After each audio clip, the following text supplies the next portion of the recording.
It is week 12 of the NFL season. This is Pro Football Ireland's NFL podcast presented by SBK. 12 weeks in, and if you're on the video, it looks like my beard is starting to consume Caleb Williams.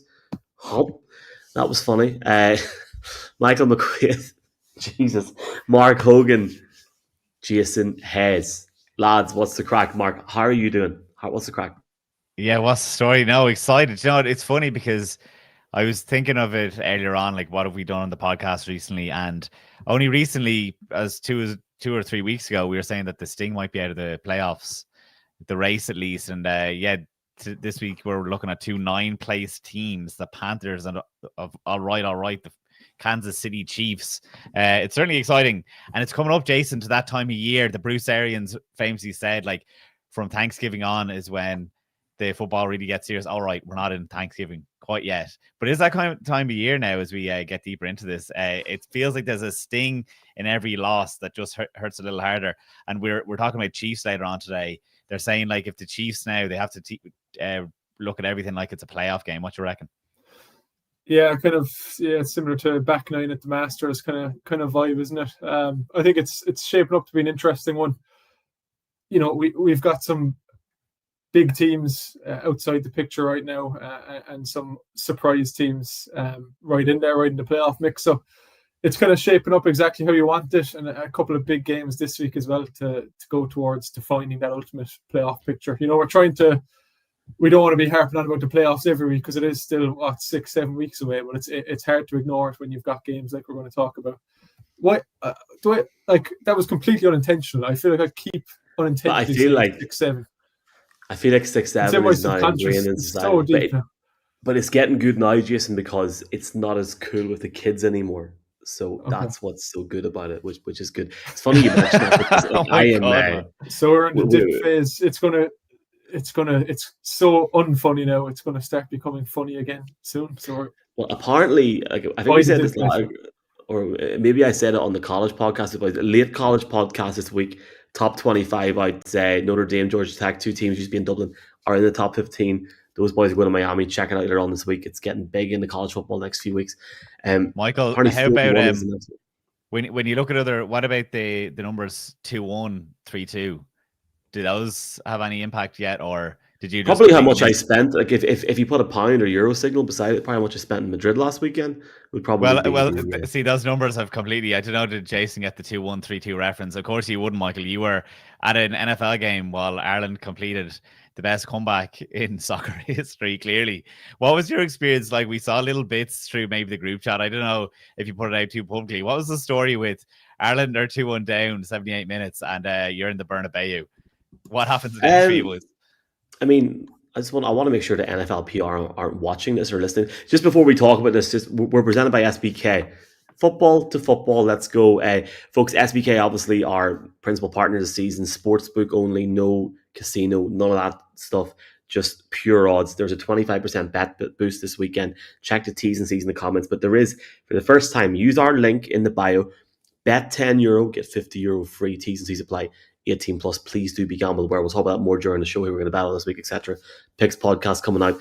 And talk about betting. Did we ever think that we could bet on Ireland to beat Portugal? Never mind. There's a whole story here. So I had tickets for Ireland Portugal last Thursday. I sold them. Shout out to an unnamed man on Twitter who told me I'm not Irish this morning. Actually, I enjoyed that. Really enjoying the negativity on social media these days. Thanks so much. If it continues up, I am going to start outing people on social media live. But what I would say, Mark, is good crack. Obviously, there with McConnell and Madara, it was good crack weekend. It was funny because we usually try and do content. And it just pissed rain all on Saturday. We couldn't do anything. And if nobody believes me, go and watch Antoine Griezmann's live podcast with, I think it was Ruben Ibanez. Basically, they had 2 umbrellas and the whole crowd had umbrellas, and it was nothing you could do. It was a great weekend, but it was awful in that sense. We obviously put the match on, and yeah, I mean, I'll be the first man to admit that I was screaming at 79, 80 minutes when I was asking for Heimer to lose his job. 2-2 goes in. Now, I will say this. I remain calm at 2-2 because I didn't believe. Diggins started to lose it a wee bit. So you can imagine they had all the UK and Irish lads on the one row in the Bernabeu. And on either side, there's like Real Madrid TV, Marca, AS, all this stuff. Massive press box. And when the goal goes in, the laptop nearly goes flying. Dara goes to the left, Connell goes to the right. I start crying. The whole thing is mental. And we're all we suddenly get in together and start hugging and like jumping and dancing and stuff like this here. Like, oh! And all I can remember is like, I have to give a couple of the UK boys, I think it's Andy Davis and Sky or something like that there from the France, literally looked over at us and were like, what on earth is going on here? And Spanish people, it was at the very, very end of the halftime show, Bad Bunny, Daddy Yankee, no, it wasn't Bad Bunny, Jesus, Daddy Yankee and Bizarrap. Great show, by the way. Just want to put it out there. Very, very good. And there was like a silence in the stadium. So you can imagine everybody was like in the press box going, what the hell's going on here? And we were like, wow.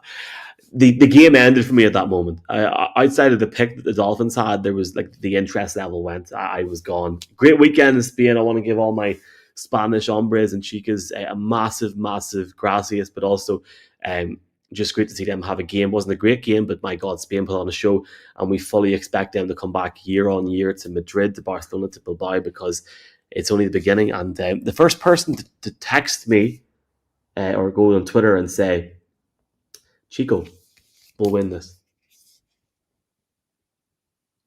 We're not going to say Michael. Oh no, for the audio, there you go. Michael's held up a program from the game, which is obviously insane. Yeah, it was obviously the last of the coverage that you'd done for Virgin Media for the international. Michael, the other fun things was you were getting to talk to players. I'm not going to ask you who was your favorite to interview over the last few weeks, but you. Obviously, yeah, for real. Hey, my dad texted me though. It was like, hey, you're lucky you're not on the TV today, because it would have been tough, Michael, if we were in the studio in Ballymount and you do not get to have your phone out a whole lot. You're watching the game when you're on Virgin Media, Jason. So we would have been lost. Like that game, it was a 2:00 kickoff. We would have pretty much, because one of the weeks that we did the Virgin Media was Liverpool United, wasn't it, Michael? So I know Dave McIntyre likes to check the outscore. Hold on, can we just and I'm going to say it, can we congratulate Northern Ireland as well? Both teams in the playoffs. We have a diverse following. That's the great thing about Pro Football Ireland. Be great at both go through. Be brilliant. Yeah, crap. but I'm going to the World Cup. Their moment was when they secured it through the Nations League, though. So that's why it's not as well. Oh, here, congrats to them. It's just still done it now. And do you know what? We can't say anything because either of us could be absolutely gone here in like 6 months. We'll see the crack. All I will say is shout out to the FAI, because the price of season tickets for the games in March, interesting, very, very interesting. But before we start off, Jason, I am knee deep at the minute in Super Bowl planning, Super Bowl mode. I feel like it gets earlier and earlier every year. If you had to give me one answer, who do you think is going to win the Super Bowl in February? I've seen a lot of people jumping on what the Colts are doing right now. We're going to talk about the Chiefs-Colts game later. But I will say, if they can get that win in Arrowhead, I don't think I've personally been taking the Colts completely seriously to this point. That's the type of win in late November that will grab my attention. You kind of have to start taking a team like that seriously right now. Mark, I do like the fact that there's a few teams up there that, we're getting used to seeing the same guys in this game year in, year out, it seems like right now. Like, Mark, what have you been to 3 or 4 Super Bowls now? We've only seen 3 or 4 teams in the process. Yeah. So it is nice to have a few new names up there. Give us one word answer, Mark. Mickey's already getting an insane, the exciting Eagles. I'm the LA Rams. No, I think that was it for me the other day. When you see the Seahawks versus the Rams, that puts them into favor. And I think it's something I might mention maybe in the second half of the show, because I was looking at something for SBK, but the Eagles are still the favorite for the NFC side of things. And I think the Rams are the second favorite as per SBK. I think it's the Bills and maybe the Lions after that. So the Colts have kind of dropped off. I think it's going to be a game that we're going to hit early, the Colts Chiefs. What about you, Michael? Broncos. Oof, I like it. I like it, except for I don't love Bo Nix still. So I need to see him use his legs again and just do it. Well, we are going to talk about the Chiefs in a second as well, in regards to that performance of the weekend, etc. So I'm sure we can go through it. We're going to have a great time. We're like 6 weeks or 7 weeks away, 7 from actually going out there. So it's pretty exciting. Before we launch into it, Mark, reminder: next Thursday night, Thanksgiving. J.R. Mahans, myself, Phoebe Schechter, Mark might. Are you showing up, Mark, or what's the plan? Well, probably get down. I'm not built to be there. I'm the surprise guest that might show up. I keep you company in between them. I presume though that means that there'll be no Wednesday night podcast, because if you're on a podcast next week, you got to get down to see Michael and Phoebe doing their thing. I mean, this was more of an off-screen discussion, but we do need to have a week 13 podcast. So, like, it can be done next Friday. It can be done next Wednesday. I know it's more difficult, and people are like, "This is the genuine point, folks." We have got 3 games next week, a couple of biggies as well. I think we still go out on Wednesday and then see people there on Thursday, but we'll see. We'll see. Let's jump into it, Mark. We have a big game, Bears Steelers, this weekend, haven't we? Is Aaron Rodgers going to play? The joys of going out on the Wednesday, Mark. Thank you for doing that and for setting it up. Yeah, well, I thought we had probably set up the Colts versus the Chiefs game to be hit first, but no, why not? Go for it. No, go for it. Now I feel thrown, because whoever's listening is like, just get to one of them, please. No, I think we should wrap back to the Colts and Chiefs, because Jason, what you're saying about, if the Colts were to pull it off, but I suppose, and I was supposed to look, I suppose, in this game at the Chiefs defense myself, but I have to start by saying, like, it is a critical time for the Colts. So do you want them now or not? I'm not really sure, but it's like Daniel Jones is obviously coming off his 12 sacks in the last 2 games, where he'd obviously 9 in 8 weeks before that. Sorry, there's nothing obvious about that. He just had a complete breakdown the last 2 games, and they played the Falcons in Germany and the Steelers before that. They're just coming off the bye, which obviously is massive, as they self-scout, and Shane Steichen kind of sees what has gotten predictable with his offense, because we talked weeks and weeks and weeks ago, maybe week 6 or maybe week 5, saying they were doing some really cool things week to week. That was one look this week meant that Tyler Warren was a blocker, the tight end, whereas the next week then they're transferring that into he had a moving role and he was going out to catch the ball. The defenses have obviously picked up on that to say that Daniel Jones has had 3 fumbles in the last 2 weeks, 4 interceptions. They need to figure it out. And I think that what happened to them is teams are definitely saying, let's just defend against Jonathan Taylor, and we can light Daniel Jones up when he gets uncomfortable enough that he sees that we're just defending the run and he's being forced into throwing it. So we give the Chiefs defense year on year a lot of credit because of Spags there. He feels at the moment that the defense is making mistakes, but typically gets better this time of year. But you have to look at the Chiefs, and I know, Michael, you want to get in on it in a second, but they're still top 5 in points allowed, top 5 or top 10 in the run, which is obviously incredibly important this week. Jason, I know what you're saying there, that it's important either way, but I still just have faith in the Chiefs. Like you said, Michael, either of you can take this, because Jason, you can obviously point out that you're potentially maybe liking the Colts. Michael, maybe you want to harp on about what the Broncos. Sorry, harp on makes it sound aggressive to you, but maybe you want to point out what the Broncos did to them last week. But I still have confidence that the Chiefs are just, 0-5 and 1-score games. Like, I still have belief in them. It's absolutely flipped from what we saw last year. I mean, what was the Chiefs' record in those 1-score games last year? I saw Bruce Arians going on a rant on the McAfee show about it. But it is one of those stats that I think people probably put it too much weight into.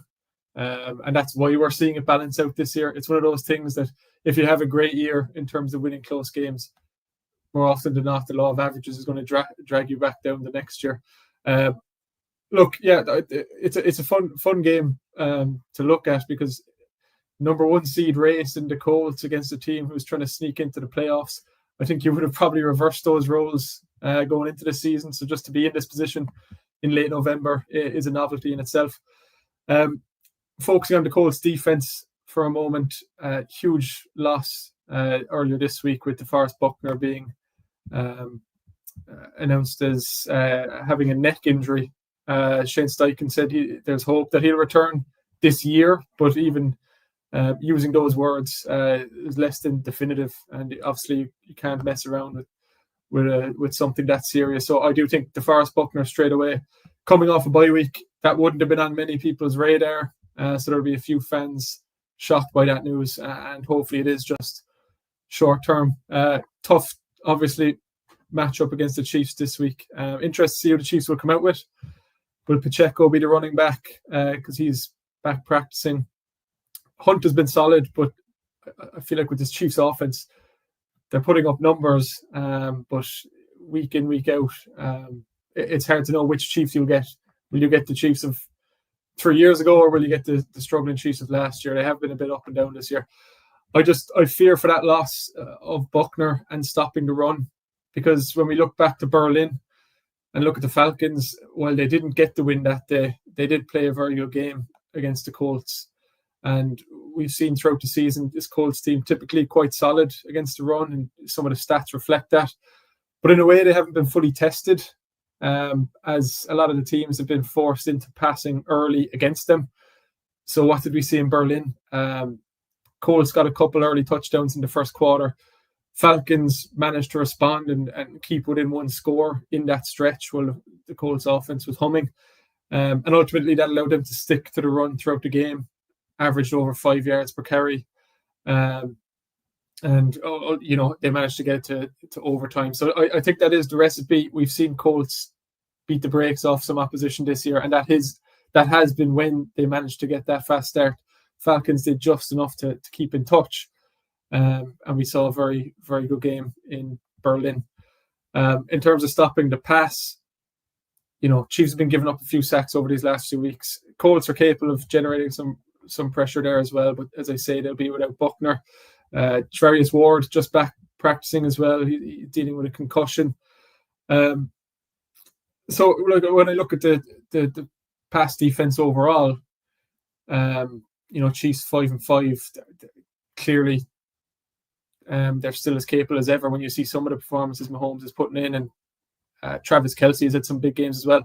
When you look at some of the quarterbacks that have had success against the Colts, Bo Nix, Matt Stafford, Justin Herbert, almost all of the more proven quarterbacks that they've played this season have managed to have some success against them. And so obviously Patrick Mahomes fits that bill, and it will be a challenge. You'd like to see Sauce Gardner step up and make that instant impact that they're hoping they'll have from him. Mark, I said if the Colts can win, I'm going to take them seriously as a Super Bowl contender. I don't think that doesn't mean I think they will win. It is an Arrowhead. The Chiefs desperately need this victory, sitting at 5-5 to get back in the thick of this playoff race. And I just can't see them losing this one, to be honest. They'll want it more, and when they need to win, they win. We've seen it time and time again over the last 6 years. Yeah, Michael, Jason points out there, like they are 4-1 at home, 1-4 on the road, are the Chiefs. They're again rated 4-point favorites this week, just like they were against the Broncos last week. We know how that went.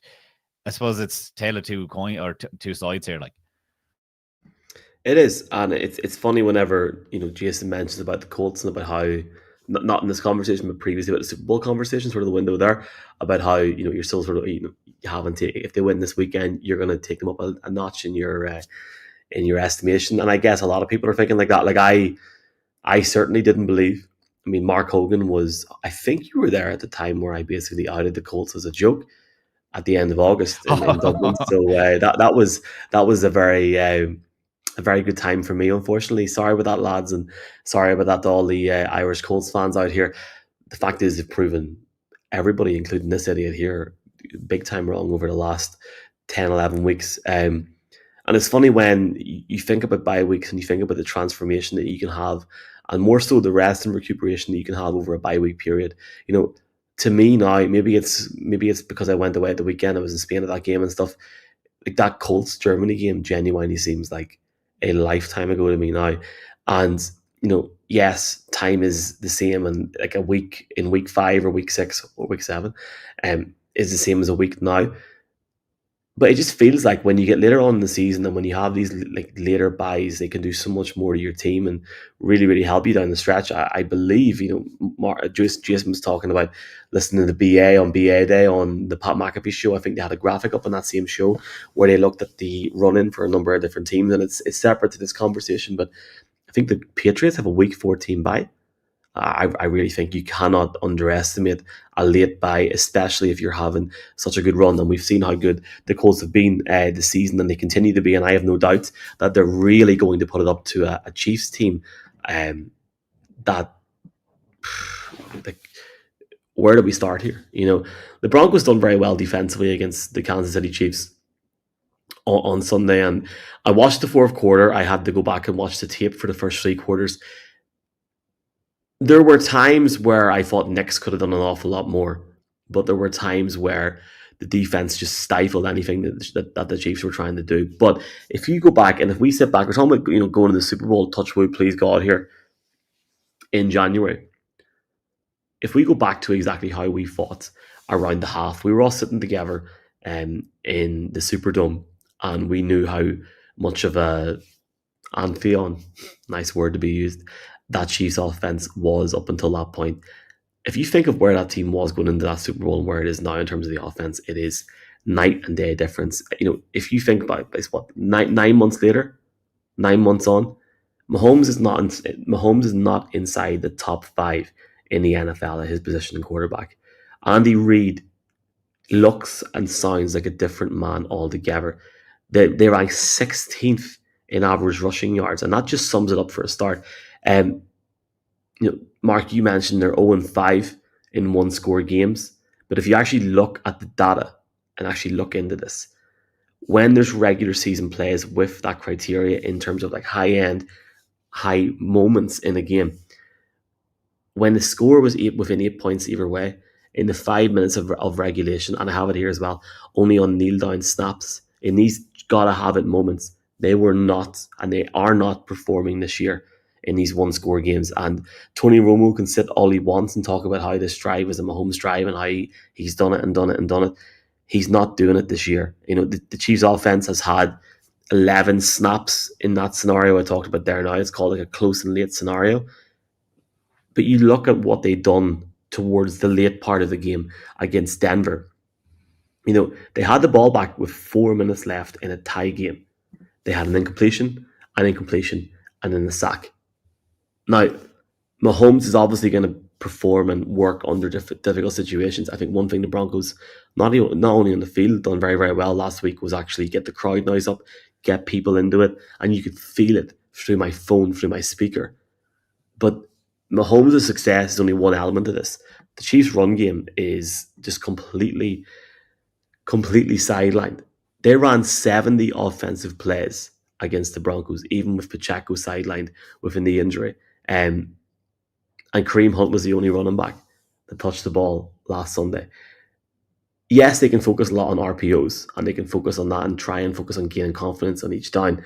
And you have that sturdy pass option to Travis Kelce at times, which works sometimes, which doesn't work at other times. And we've seen that not just throughout this season, but we've seen it throughout last season as well. They were 12-0 at one point last year in one-score games. They're 0-5 this year. It's not working. Teams are finding ways to stop the run. It's clearly an issue for them. And I would ask serious questions this week when they're going up against Jonathan Taylor, when they're going up against different guys. And I know that's more for the defense, but in terms of what they're about to face, I've seen straight up firsthand, this Colts defense know exactly what they're at. And I think the Chiefs are in trouble this week at home. I think the Colts win this game by 7 to 10 points, and I think they put a marker down on the AFC because there's only so many times you can use RPOs against Shane Steichen. Yeah, I think that might be a harsh assessment on the Chiefs, though. Like, I know you're saying they're 16 in rushing. I agree their rushing game's wrong, but they're top 5 in passing still. And in terms of like metrics like or explosiveness and stuff, they're up there as well. So I think that's kind of harsh, Michael. Now I threw up a comment from Jer there. Breece Hall would have been great in the offense. We said it on the show there a few weeks ago. Yeah, absolutely. I think they should have gone after a running back because I think it's more an Isaiah Pacheco and Kareem Hunt problem than probably anything else. Jason, I see you nodding. What do you think of their offense? Especially, I think it's really showing up in the red zone. This Chiefs team is able to move the ball, and they'll do the same against the Colts, no doubt. But against the Broncos, I think they were in the red zone 5 times, kicked 4 field goals. And when you don't have a running game you can rely on, and the defense is compressed in front of you, it becomes difficult to function. So that's definitely an area to look at this week because the Colts defense, they give up yards, but they're strong in the red zone. So I expect the Chiefs to move the ball, but can they finish and can they score touchdowns? That's the big thing as well, because you've seen so many times against the Broncos where they got down inside the red zone and it was just a blitz.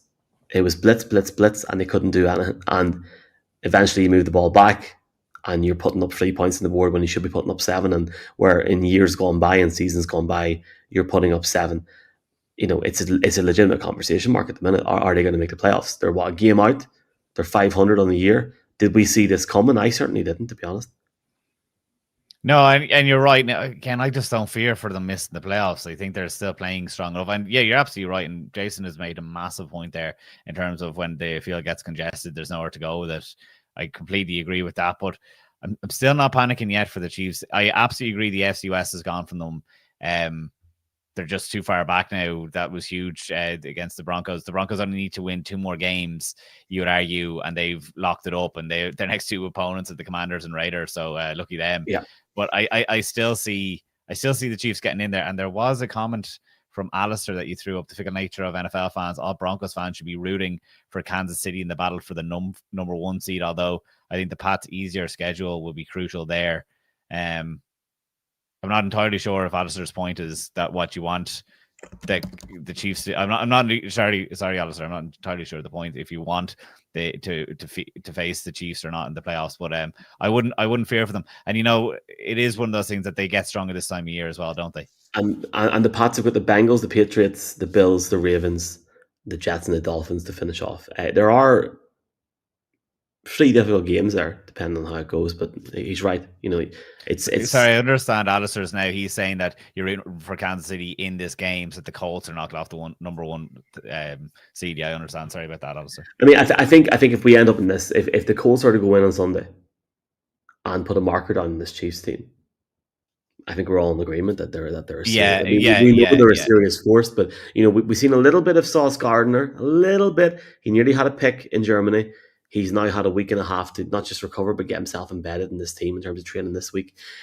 Lads, I think this is a genuinely mouth-watering matchup. I'm really excited to see it. So let's see what happens. I started this by saying it is now playoff season for the Chiefs. If they go to 5-6 and they've lost against all this whole host of playoff teams in the AFC, I'm picking the Chiefs. But again, if this is the second straight week that they go in favored against a playoff team that is currently ranked better than them, I think after this week, all bets could be off. And for the first time in a different scope in Mahomes' career, we're seeing him struggle a bit in terms of the overall team, but we could see him in a very, very different scenario in the first week in January. And as a fan, first and foremost, that could be so interesting. Before we flip up part 1, let's go to the next discussion, Mark. What's next on the agenda? Because I put everything in the wrong order. So go for it. I mean, now it's like, how do we want to balance out? Maybe so. We did mention the Steelers and Bears game. Maybe we should go in that direction because we have some other stuff to talk about. Let's go. Jason, is there anything Lego. Yeah, it's again a very interesting game. A lot of these kind of on the border playoff teams, with just a whole lot to play for. Bears are another one of those teams that I kind of referenced at the top that you wouldn't expect them to be in a position like this going into the season. So it's great to see teams like this fighting. And then you see a team like the Lions sitting outside the playoffs, which is just kind of remarkable right now.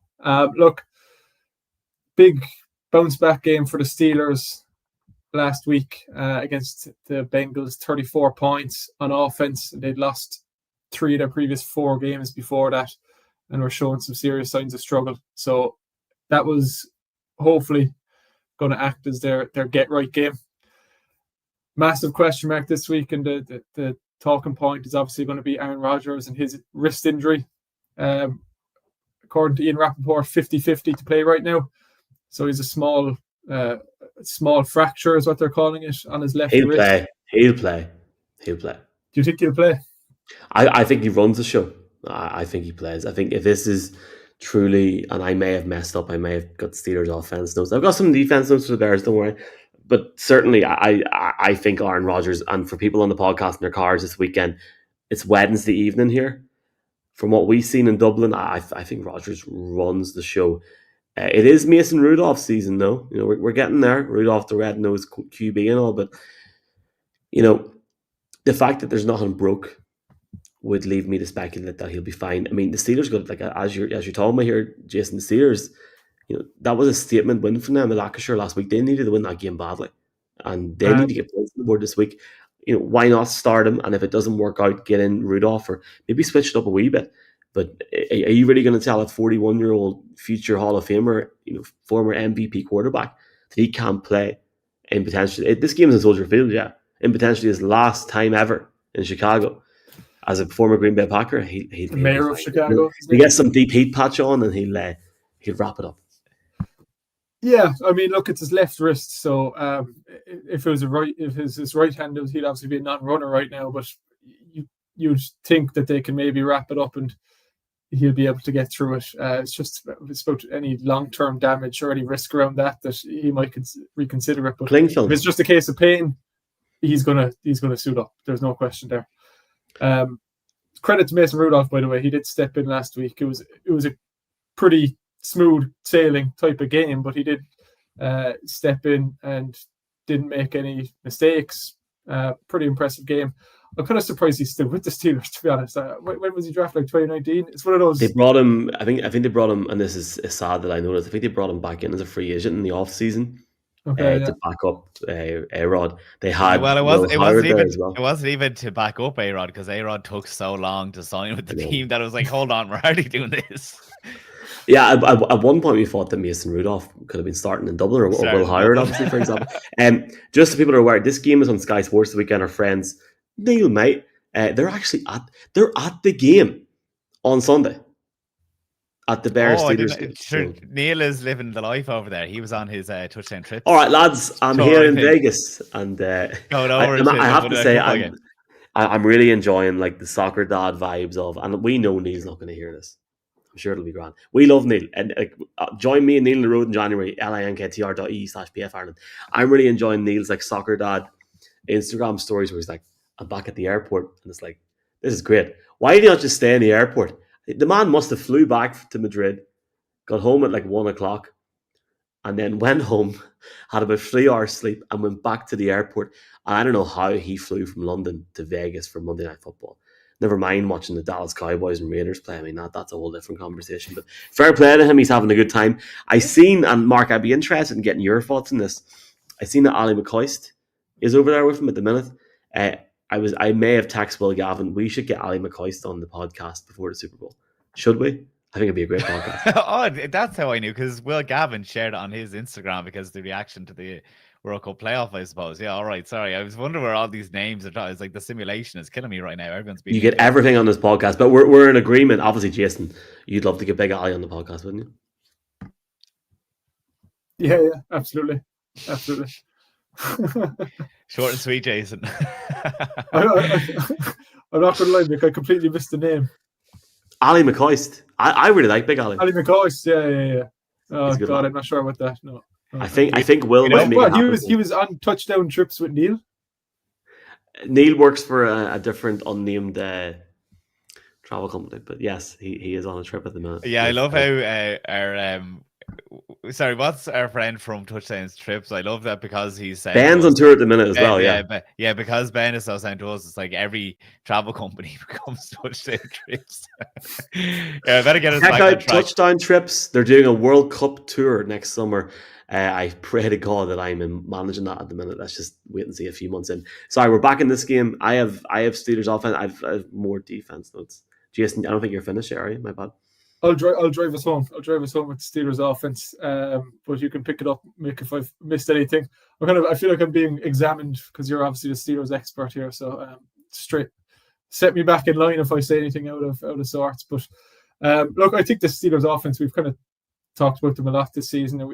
I think their relative strengths and weaknesses are well established by now. Running game has been a pain point for a lot of this season. When the running game functions with Jaylen Warren, who is a good running back, just the whole offense functions a lot easier. There's still just very limited throwing the ball downfield. Are the Steelers NFL lowest rate of 10 plus passing attempts, 10 plus yard passing attempts. So that's one area this week. If I was to sum up what the Steelers offense need to do, it's get the downfield game going, because the Bears on the other side have been the worst defense in the league against passes with 10 plus air yards. So it's a Steelers weakness, but it's a Bears weakness. And if there's going to be a week that they can overcome it, Metcalf, he hasn't cracked 55 yards receiving since week 6. He must be crying out for a big game and some deep passes.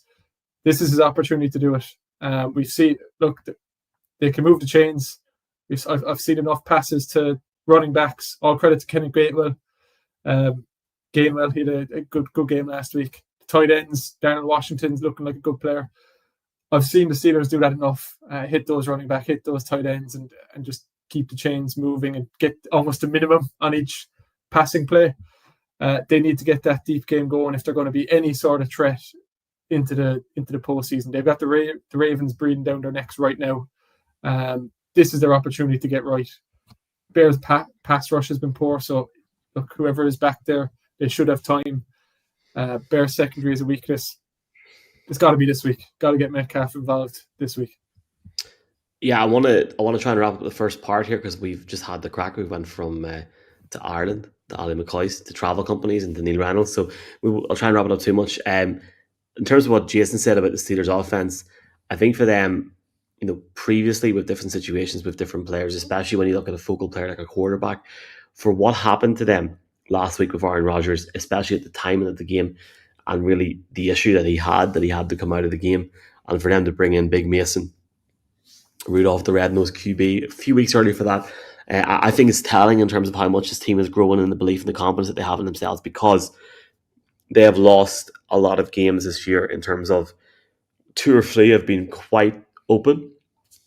There have been 1 or 2 quite close ones, and I think different Steelers teams last week would have folded and would have not took the pressure very, very well, and they found a way to win that game at home. They've got people back on side again. They needed to win that game because while it looked for a moment last week like the Browns might have upset the Ravens, they haven't. The Ravens are back in, and they're certainly trying to catch up with them now.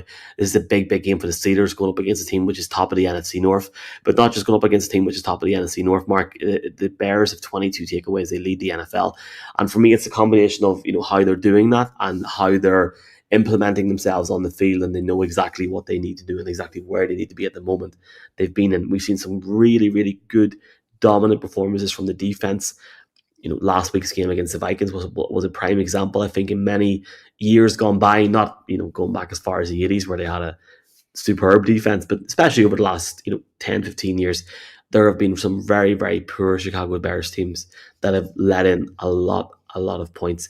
They're getting standout performances from multiple players. Like I think last week in the Week 11 game against the Minnesota Vikings, when the Bears intercepted McCarthy not just once but twice. And you look at that interception by safety Kevin Byard, and I think was it Wright that got the other one? He has had 2 interceptions against Minnesota this year. Those lads are sitting at the very, very top as the league leaders in picks this season. And Chicago themselves now have 3 defensive players that are sitting at the top of the league for interceptions. That is unbelievable. 13 picks combined through 11 weeks. And who do you give that to? Who do you give props to here? You give props to Dennis Allen. Obviously coming out of coming out of the New Orleans Saints and coming in and implementing himself in such a quick way. It's really funny because looking ahead to the podcast this week, I looked at an article. I think it was an ESPN article on the first day that Dennis Allen got the job and done his opening press conference, and he basically talked about the need to start quick, to start heavy, and to completely reenact and really strip everything down and start again. Well, look what he's done. His fingerprints, his blueprints are all over this defense in such a short period of time. And you find that, yes, they're doing very well. They have standout stars, but they don't have household names, like high-end echelon defensive players. Guys like TJ Watt and the Steelers, for example. You feel like they're really getting there without having that echelon. And they're creating short fields for Caleb Williams, who then implements that into his point scoring ability. They're very, very impressive on both sides of the ball, but I think really in a time where we're lauding different guys to be coaches of the year, if we're looking at coordinators of the year going through 11, 12 weeks, Dennis Allen is right up there. He is creating a defensive reopening or rebirth for the Chicago Bears. And this hire is really, really a standout. I think you have to look at as well, like Al Harris, the defensive back coach, has really helped this team step up when there's injuries. If you look at Wright, there's been multiple injuries in the secondary, and just looking ahead to this week as well, because I'm blabbering on here. We know what the Steelers have, whether it's Rodgers or Rudolph under center. We know they can run the ball effectively. At times, struggle for a little bit, but we know what they have on the wideouts when you've got DK there, when you've got different guys out there. We know Washington, Pat Freiermuth as well. How can you contain them? How can you get up close and early and get the noise on Rodgers? And they've done it through multiple weeks this season. How can you pick them off? Pick them off, get the ball down the field, score some points. That's the key to the game. This defense is going to have to come up clutch. But this is one stat I'll leave you with, okay? The Bears are the first team since the 2011 Packers. Remember them? 3 players on their team with at least 4 interceptions through the first 10 games. It's the first time they've done that since they were Super Bowl champions in 1985. Whisper it, Bears fans. You may or may not be back. Well, I don't know. I don't know how I can add to that, because all of a sudden it seems like we've a 40-minute podcast and at least half of that has been dedicated to this game out of nowhere. Who do you think is going to win the game, Mark? Who's going to win the game? Well, hold on. I actually haven't had any input on this, and I kind of jumping off points that both of you have offered up, but Caleb Williams' development has kind of gone under the radar because they weren't seen as being in the playoff race. What they started 0-2, then they tied up to 2-2, and they've gone on this run kind of in the meantime. But I will say that it's helped by opponents that, apart from the Lions, have not been sitting in playoff spots. The Steelers are one of those teams that are sitting in a playoff spot. This is an AFC North versus NFC North leadership competition. But the Steelers will continue the Bears' trend of playing the worst 6 defenses in total yards allowed. They've matched up against the Ravens, and that Ravens team had Tyler Huntley on the other side quarterbacking. They played against the Bengals, the Commanders, the Cowboys, and Giants. It has led to Caleb Williams being allowed a level of comfort because he has not been playing against the best defenses. But when I say that, more scrutiny obviously comes with where they are right now, and they are coming off the back of playing against a good defense in the Minnesota Vikings that you can't give credit to. He was 16-32 on Sunday, but it doesn't really tell you how good he was. There was like 3 drops in there. There was 4 just misses. There was 4 against really solid coverage. But you can see him thrown to the middle of the field has gotten really strong. His aggression, his decision-making, he's just made a huge jump there because he's more comfortable. Maybe that's the guys that he's there with. Like DJ Moore has dropped down in terms of targets, I presume, because he's getting covered a bit more, whereas there's a chemistry there with Rome Odunze. No one is better than the Bears at getting takeaways. You're dead right, Michael, but the Steelers are 4th, and we know that the Steelers love to turn those short fields because they can't do it on offense alone. They're turning those short fields that the defense is giving them into plays. So the key for Williams this week is take what he's learned and the level of confidence that he's gotten from playing those weaker defenses the last few weeks. Don't become conservative again. He's been trusting himself, and it's paid off so far.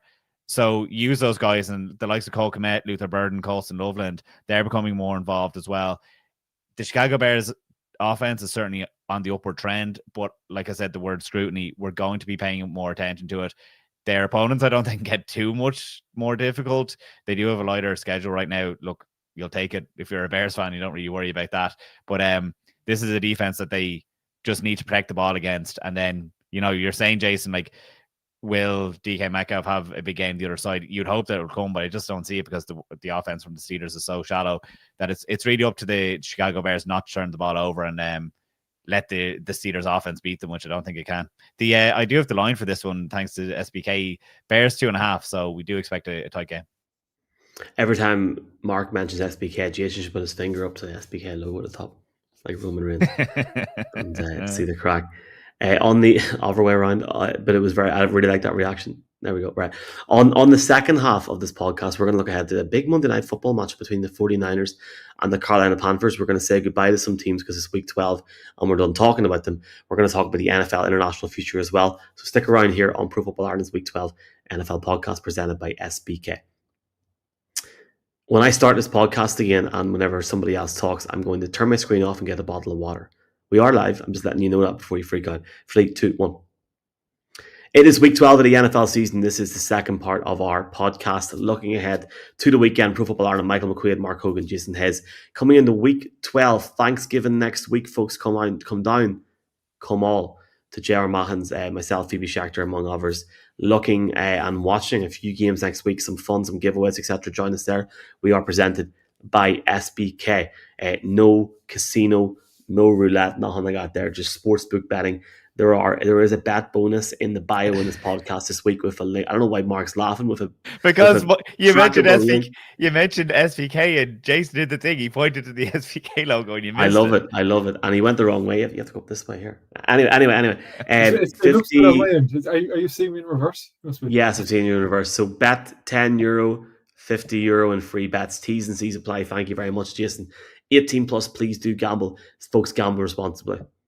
Myself, Jeff, of a Picks podcast coming out this week. Why haven't me and Jeff done a podcast this week? I know it's not good enough for me. I'll walk away from the NFL. I'm knee deep in Super Bowl prep. Knee deep right now, and that's why. More to come on that very, very soon. Mark, a lot of news coming out this week. We obviously, I was in Berlin and Madrid the last couple of weeks. Get the small violin out here. Awful time. Awful, great crack. A lot of news coming out this week to kick off here about the NFL potentially playing in Paris next year. It looks pretty much said and done, doesn't it? From some of the reports you're seeing, we're not getting involved. We're just merely reporting on the fact they might play in Paris. Apparently, voulez-vous coucher avec moi ce soir does not mean would you like to party with me tonight. So I put it on Twitter whenever the game was potentially announced. It's, do you want to sleep with me tonight? So I'm going to move on from that. And all I'm going to say is my GCSE French is going to genuinely come in clutch here in this game. Mark, very quickly between all three of us, what city would you like to see play next? Because that's the one good thing about being on the road the last few weeks is from getting to chat to people, hearing some rumors, hearing some crack. Where would you like to see the NFL go to next? Yeah, it's funny because I would have actually set up Paris just because Jason, as Michael steps away for anyone that is continuing to watch on. I was there for the Rugby World Cup, Jason. And the thing with Paris is the Rugby World Cup did not take over the city the way that we loved that the NFL did in Ireland, but it did take over pockets. So if you're familiar with France at all, or sorry, specifically Paris, we were up in Montmartre, which is where the incredible views of the Eiffel Tower is.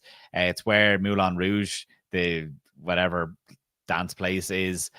It was absolutely stunning, but we made the mistake of not knowing that the first weekend. So I was gone to 3 of the Rugby World Cup games over 2 weekends. And we did learn some things. Like, you go to different cities and you're thinking they're great at this, they're not great at this.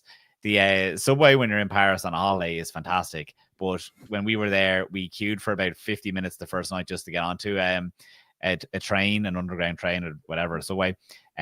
We ended up the next day taking taxis. There was not a rented bike left in Paris. They were all left around the Stade de France.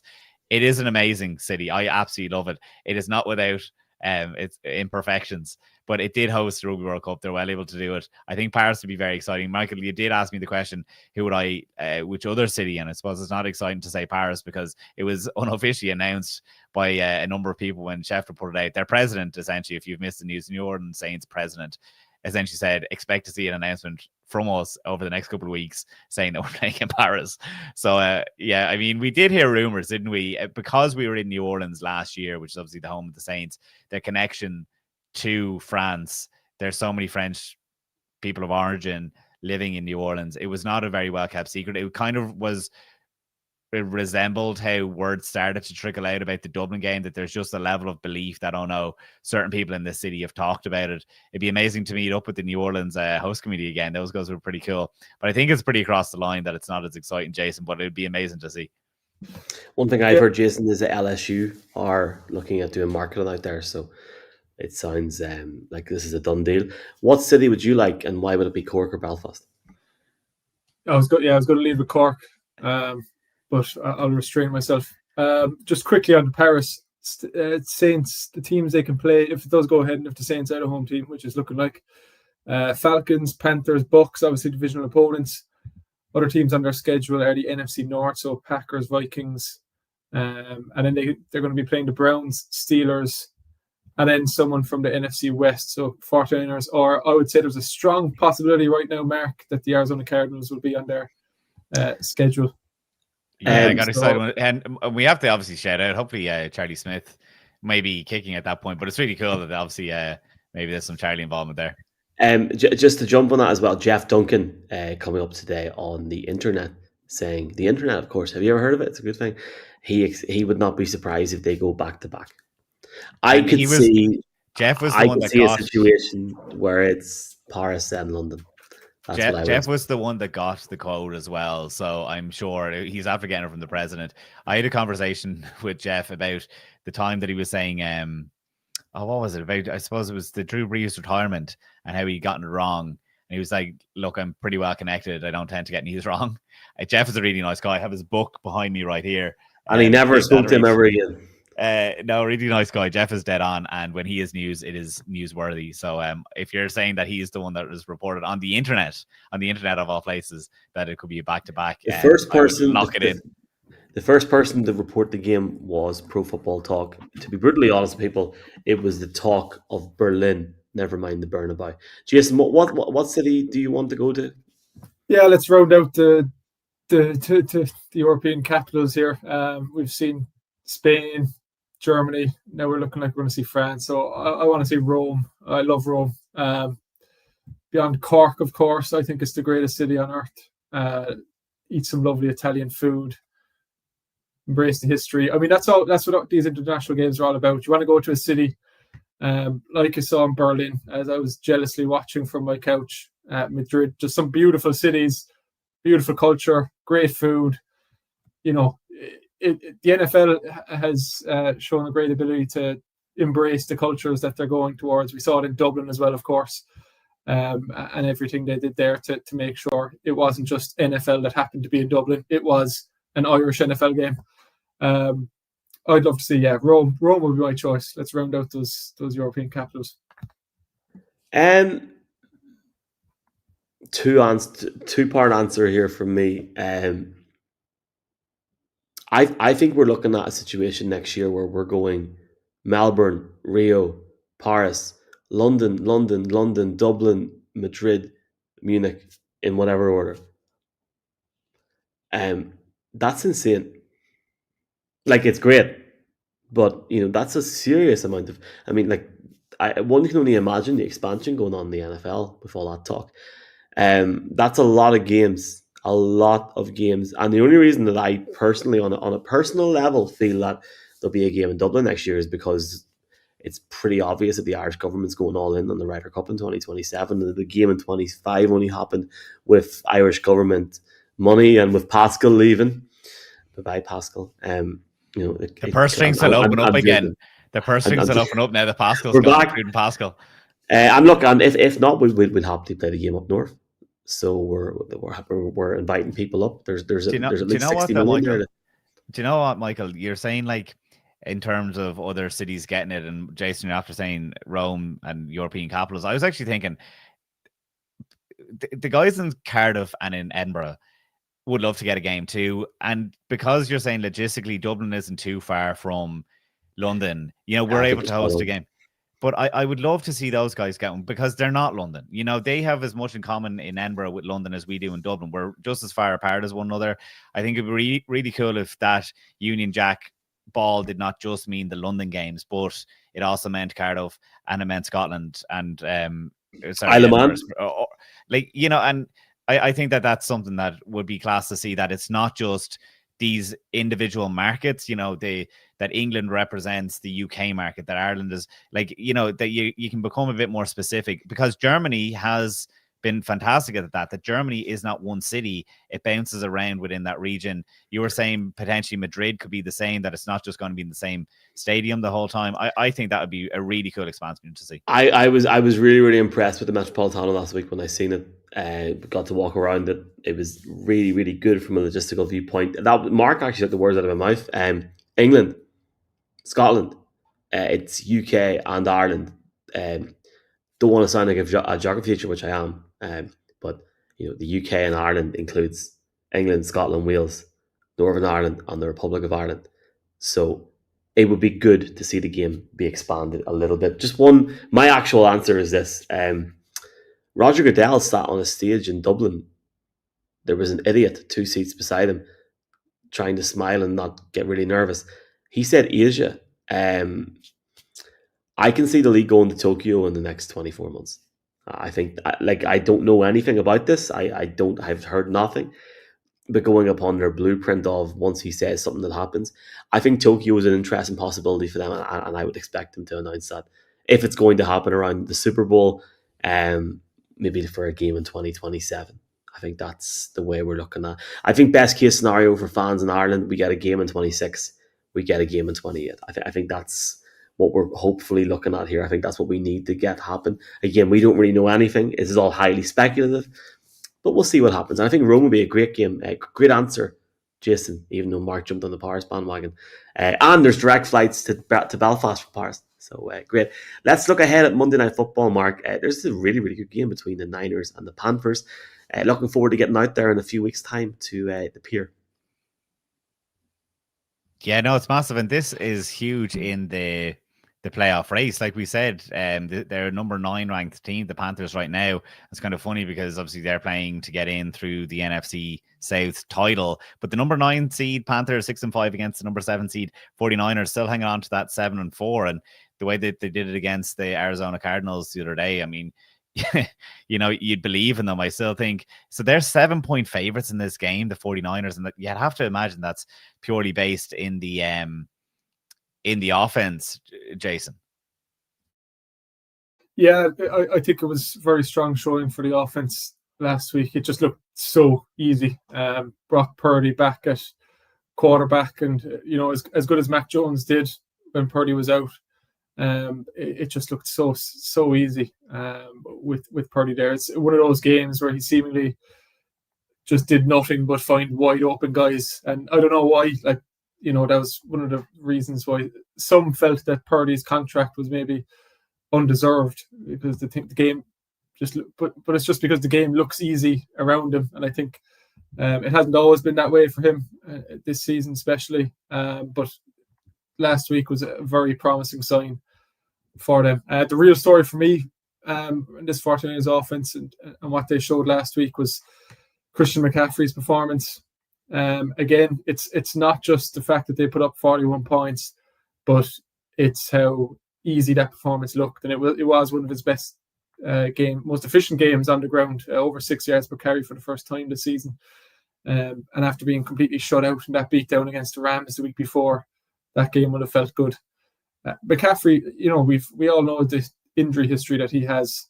McCaffrey's at 267 touches of the football in 2025. It's by far the most touches in the NFL. Second on that list is Jonathan Taylor with 219. So he's, you know, 20% more than second place there.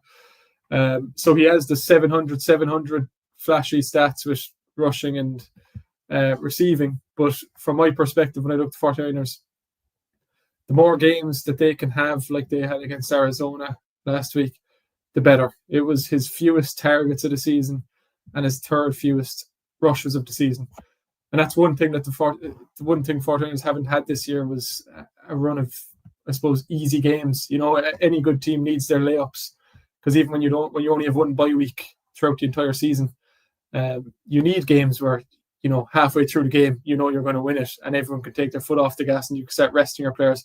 But right now they're having to run their best players into the ground to get these wins, and that'll have to change this week against the Panthers. You know, if you want to stick on the run game, I think the Panthers were good against the run to a point this year. Then James Cook and the Buffalo Bills came along and just absolutely destroyed them with over 200 on the ground. And since then, about 4 weeks ago, we've seen Bijan Robinson, Alvin Kamara, and Josh Jacobs have some good success against the Panthers as well. I think the Panthers' mindset, I know one of you lads is probably going to talk about that defense, they're going to be thinking about how they can stop Christian McCaffrey after last week. You know, they're going to put some linebackers with their sole assignments to just stopping McCaffrey, whether that's in the run game or in the pass game. And what does Kyle Shanahan do when a defense is preparing against them? The defense zigs, Kyle Shanahan will zag. And I could see him working to exploit that overcommitment this week, whether that's Purdy hitting George Kittle, which they were so successful at last week, maybe a few seam routes, if those linebackers are stepping up too much. Panthers haven't been great at bringing down opposing quarterbacks either, so I do think Purdy will have time to do what he wants. It's a very important game for two of the teams. I don't see it being particularly close. I'd love to say the Panthers have a good chance here, but I think that line of 7 points mark, I think it could be another handy victory for the 49ers, especially because they're at home. I just think that offense has too much for that Panthers defense, to be honest. And just sort of jump on that, because you mentioned a couple of really, really good points in terms of what Shanahan could do, because I'm not going to lie, boys. I mean, I'm not saying I found it hard to find stuff about this Panthers defense, but like, I mean, if we've picked a topic over the last 10 to 11 weeks here, I mean, it's probably one of the most boring ones. So I'll try and make it a bit more sexy. I'm glad that, and you know, I know the Cardinals will be mentioned in this podcast, but I will mention them as well and acknowledge that they exist. Highly likely they'll play international next year, but I'm just putting it out there and saying no more. I'm not sure, Jason, if you were too busy at work or not. Hopefully, yeah. We'll send you out there. Don't worry, we'll make it happen. Somebody has to go to Melbourne, so that's a whole different conversation. I don't think I'm going to get the pass here, boys. I don't think it's going to happen this year. We're going to try. I'm presuming it was too late for you boys, but I fell asleep earlier on after work, woke up and put on McAfee. And then you boys see McAfee on Wednesday now. So AQ Shipley, was talking to Darius Butler about. So he looks at obviously looks at the defense on the NFL Pro camera, and he went in depth at that 49ers offense going up against the Cardinals defense last week, and the gaps that they had on Kyle Juszczyk, George Kittle, and on the same drive, Christian McCaffrey was just eye-opening. And don't get me wrong, we all get gassed when we're walking up the stairs, never mind playing in the football game, They were probably gassed. But, like, honestly, that's sort of the answer. Like, the Panthers genuinely need something to go their way on Monday night. The game's in Levi's, isn't it? Yeah, so, like, I mean, for a start, you got the home crowd going up against you. But when you look at how this Panthers defense played last week against the Falcons, they had two very, very good hits of luck, shall we say, and not Andrew Luck, but Michael Penix Jr. going out. Obviously now we know he's out for the next 9 months. He's not pregnant. He's tore his ACL, lads. Drake London as well went out with a knee injury as well. We know their DC Evero just doesn't have that next level ability in terms of his cohort in the defense. But they got lucky last week with how they went out. This isn't even an average defense in the league. They're giving up too many points.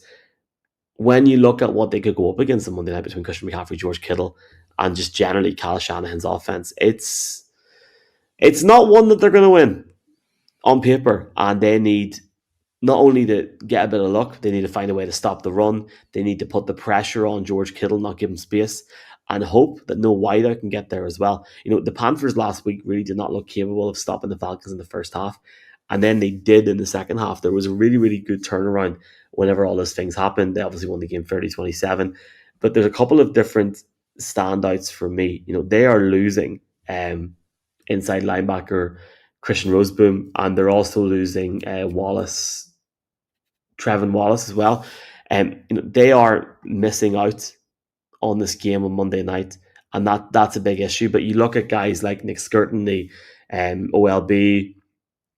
You look at Trevor Moehrig, and then I didn't realize, have you lads, you know, like actually read about Moehrig here, like safety? He's 21 years of age, drafted in the 5th round, 21 years of age, and he has been absolutely unbelievable. That's Nick Skirton, sorry, he's 21 years of age, but Moehrig has been an unbelievable signing for this team, a real bright spark in what has been a bit of an up and down season. He came from the Raiders, and he has had a serious impact on this defense. Realistically, they're going to have their offense go up and put at least 24 points on the board for them to stand a chance in this game. I think they're going to struggle, and I can't believe I spent 5 minutes talking about the Panthers defense on this podcast. The nerds will love it. The Niners are going to win this game. Go to bed on Monday night, folks. Yeah, it's funny that we're, you know, saying that this is one of the most pivotal. Do you know, from here on out, I think that you can, a bit like the Irish soccer team, each game is more important than the next. You know, the Portugal into Hungary into the playoffs now. Same with Northern Ireland. You know, it's each game now is getting as important. And when I'm saying just the Republics, like the way that's gone boom, boom, boom, boom. Like last Thursday, we're saying this is the most important that this team has had in so long. And I feel like that's where we are with the Carolina Panthers since they traded McCaffrey in 2022. That move was made as a bit of a rebuild. So I think that's why this game is on Monday Night Football. They must have said this is the return of the McCaffrey against the Panthers, because I don't know, a bit of a weird one for them to put on Monday Night Football. I do think, and I sound like a Florio now, but I do think there is a genuine conversation to be had in this off season in regards to the timing of these games being selected, and in regards to the availability of the flex and how the Thursday and Mondays can be flex going forward. This should not be a Monday Night Football. All right, I'll leave that conversation to you, because that's a real Florio point. All right, but it is a pivotal game for them from the Panthers, because they're in this position where they're 6-5 and they're chasing down the NFC South title. But the only constant that you have in Carolina through this rebuild is just the level of inconsistency. It goes hand in hand with Bryce Young, whether that's his poor start to 2024 that got him benched before he came back and had everyone excited going into the offseason, and maybe is why this was put into Monday Night Football back then. Hit or miss performances at the start of the year. He was a large part in why the Jets claimed their first win of the year only, 2 weeks ago now. Before then, last week against the Falcons, lighting up the number 1 ranked pass defense for a franchise record in passing yards. So they can light it up. But one of the things that we've kind of said is a few weeks back when we talked about the Carolina Panthers, I kind of said put it into the running backs' hands, because that's where the focus is going then from the defense. Just keep on putting it into their hands, and then it's going to open up the passing game a bit more. I think they've probably relied on that too heavily themselves. Outside of in half of his games, Bryce Young this year has thrown 25 or fewer times. For context, Joe Flacco is leading the league with 41 pass attempts per game. But yeah, I mean, it's just a very low rate that Bryce Young is getting. But what we've seen then is when they're relying on the run, it's unlocked Young or whatever. But on Sunday, it showed that when they are passing the ball, they have the pass catchers to get involved. With Tatoria McMillan, he is now surpassed last year's leaders in receptions and passing yards.